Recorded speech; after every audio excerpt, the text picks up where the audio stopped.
Hello hi అందరికీ ఉగాది శుభాకాంక్షలు. ఈరోజు మన ఛానల్లో నా ఉగాది సెలబ్రేషన్స్తో పాటు ఉగాది రోజు నేను చేసుకున్న స్పెషల్స్ ఏంటో చూపిస్తా.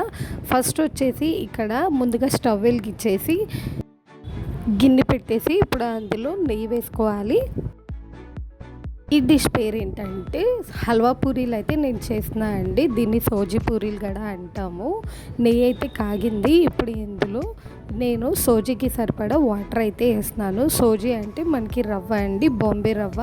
అది ఉడకడానికి మనకి సరిపడా వాటర్ వేస్తాము. అంటే ఒక గ్లాస్కి 2 గ్లాసెస్ ఆఫ్ వాటర్ అనమాట. అంటే చిన్న గ్లాసెస్ ఆఫ్ వాటర్. అలాగే దానికి సరిపడా మన స్వీట్ క్వాంటిటీకి తగ్గట్టు షుగర్ అయితే వేసుకోవాలి. ఇక్కడ నేను షుగర్ వేసేసి కలుపుతున్నాను. షుగర్ అనేది మనకి గడ్డ కట్టకుండా చక్కగా డైల్యూట్ అయ్యేలాగా కలుపుకోవాలి. ఈ లోపల నేను ఒక 4 ఇలాచీ అయితే చక్కగా పౌడర్ చేసుకుంటున్నాను. చూస్తున్నారు కదా, ఇలాగైతే చాలండి. ఇప్పుడు ఇది కూడా వేసి మనకి ఫ్లేవర్ వచ్చేటట్టు కలుపుకుందాము.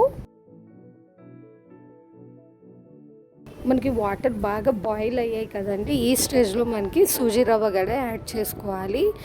రవ్వ మరీ ఓవర్ సాఫ్ట్గా కుక్ అవ్వకూడదు, కొంచెం సాఫ్ట్గా కుక్ అవ్వాలి. అందరికీ తెలిసిందే కదా, కేసరి ఎలా అయితే వండుకుంటామో సేమ్ అలాగే సూజీ అనేది మనం రెడీ చేసుకోవాలి. ఇది పల్చగా ఉండకూడదు, అలానే గట్టిగా ఉండకూడదు. పర్ఫెక్ట్ కన్సిస్టెన్సీలో అయితే దీన్ని కుక్ చేసుకోవాలండి. ఈ రవ్వ ఉడకడానికి టైం పట్టుద్ది, అందుకని కొంతసేపు మూత వేసేసి దీన్ని ఉడకనిద్దాము.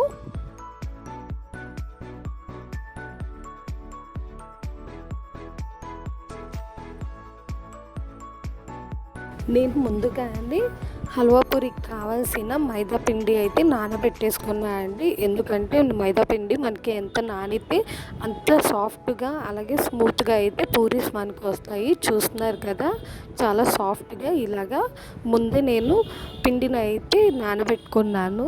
ఒక 1/2 కేజీ మైదా పిండిలో కొంచెం ఉప్పు వేసుకోవాలండి. మరీ ఎక్కువ ఉప్పు కాదు, నామకే వస్తే కొంచెం ఉప్పు వేసుకొని అలాగే కొంచెం వాటర్ వేసుకొని సాఫ్ట్గా అయితే మనం పూరి పిండిలాగా మెదుపుకోవాలి. దానిపైనుంచి కొంచెం ఆయిల్ వేసి ఇలా పక్కన పెట్టేసుకున్నట్టయితే మనకి పూరీస్ అనేది చేసుకునేటప్పుడు చాలా సాఫ్ట్గా చాలా బాగుంటాయండి. ఇక్కడ వచ్చేసి నేను సూజీ ఉడికిందా లేదా అని చెక్ చేస్తున్నాను. మనకి సూజీ అయితే ఇంకొంచెం ఉడకాల్సి ఉంది. ఇది ఇంకొంతసేపు మనం ఉడకనిద్దాము.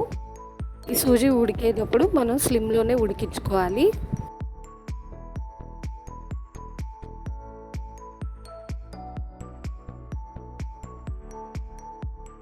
చూస్తున్నారు కదా, సూజీ మనకి చక్కగా కుతకుతలాడుతా దగ్గరగా ఉడికిపోయిందండి.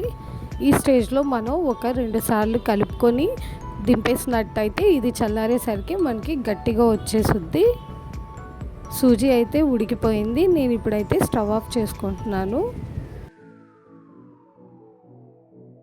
ఉగాది స్పెషల్ ఇంకో ఐటెం వచ్చేసి మామిడికాయ పప్పు చేస్తున్నానండి. దానికి గాను కందిపప్పు కడిగేసి కొంచెం చిటికెడు పసుపు వేసి పొయ్యి మీద అయితే ఎక్కిచ్చేసాను. ఓవైపు నేను పప్పు ఉడకబెట్టుకుంటా, ఇంకోవైపు అయితే పరమన్నం వండుకుంటున్నాను.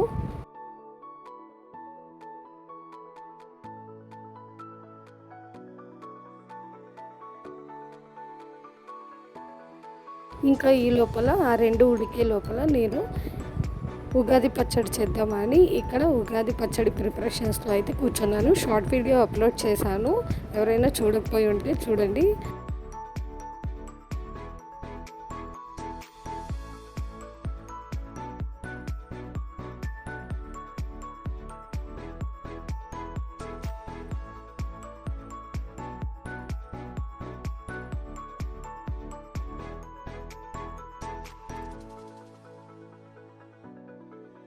ఈసారి ఉగాది పచ్చడి అయితే చాలా చాలా చాలా బాగా కుదిరింది. అనడం కాదు, ఒక స్పూన్ తింటే మళ్ళీ తినాలి అన్నంత బాగా కుదిరింది. ముందుగా చింతపండు పులుసులో తురుముకున్న మామిడికాయ అలాగే తురుముకున్న కొబ్బరి వేసుకున్నాను. ఇప్పుడు ఒక అరటిపండుని చిన్న చిన్న పీసెస్లా వేసుకొని కొద్దిగా బెల్లం వేసుకున్నాను. బెల్లంతో పాటు వేప పువ్వు వేసుకున్నా అండి.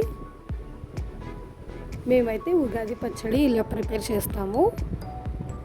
ఉగాది పచ్చడి ప్రిపేర్ అయిపోయిందండి. ఈ లోపల మామిడికాయ పప్పు అయిపోయింది, అలాగే పరమాన్నం అయిపోయింది. ఇప్పుడు హల్వా పూరీలు అయితే నేను రెడీ చేసుకుంటున్నాను. ముందుగా మనం ప్లేట్కి కొంచెం ఆయిల్ వేసుకొని అలాగే కొంచెం మైదా ముద్ద అయితే తీసుకోవాలి. పిండి ముద్ద తీసుకొని చక్కగా కొంచెం ఒత్తుకోవాలి. ఇప్పుడు ముందుగా ప్రిపేర్ చేసుకున్న కేసరి ఈ లోపల చల్లారిద్ది. ఈ చల్లారిన కేసరిని కూడా చిన్న ముద్దగా తీసుకొని మనం పిండి మీద పెట్టుకొని ఇలా చూపిస్తున్నట్టు అన్ని వైపుల నుంచి మనం హల్వా అనేది కనిపించకుండా పిండితో కప్పెట్టేసి ఇలాగా ఒత్తుకుంటే చాలండి. మనం చేత్తో పల్చగా అన్ని వైపులా ఒత్తుకోవాలి. అంటే లోపల ఉన్న హల్వా బయట ఉన్న పూరికి ఈవెన్గా స్ప్రెడ్ అవ్వాలి. ఇప్పుడు ఇలా చేసుకున్న పూరీల్ని మనం వేడిగా కాగిన నూనెలో అయితే వేసుకోవాలి.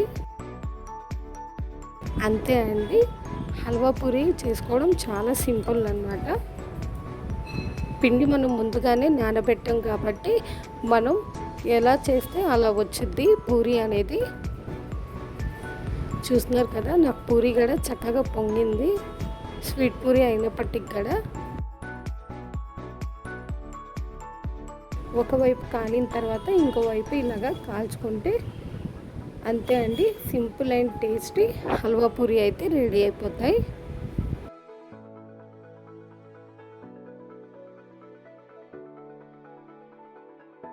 మనం పూరీ పిండిని ముందుగానే నానబెట్టాం కాబట్టి పూరీలు అనేది మనకి ఎక్కడగడ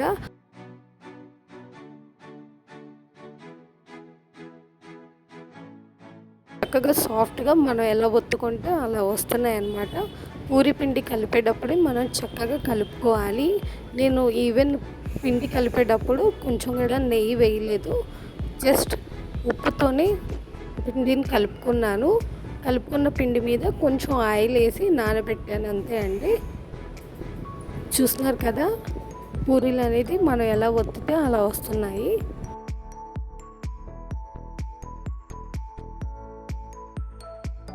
ఇలాగా నా ఉగాది స్పెషల్ హల్వా పూరీలు కూడా రెడీ అయిపోయినాయి. అవును, ఈ ఉగాదికి మీరందరూ ఏ స్పెషల్స్ వండుకున్నారో నాతో షేర్ చేసుకోండి. అయితే ఈ ఉగాది పండగకి హల్వా పూరియే కాదండి, హల్వా పూరి లేదా సజ్జా పూరీలు కూడా చేస్తాము. ఈ ఇయర్ ఆ స్పెషల్ చేద్దాం అనుకున్నాము, కానీ మళ్ళీ లాస్ట్ మినిట్లో హల్వా పూరీలే చేద్దాం అనుకొని హల్వా పూరి చేసాము. చూస్తున్నారు కదా, చాలా క్రిస్పీగా చాలా టేస్టీ హల్వా పూరి అయితే రెడీ అయిపోయింది.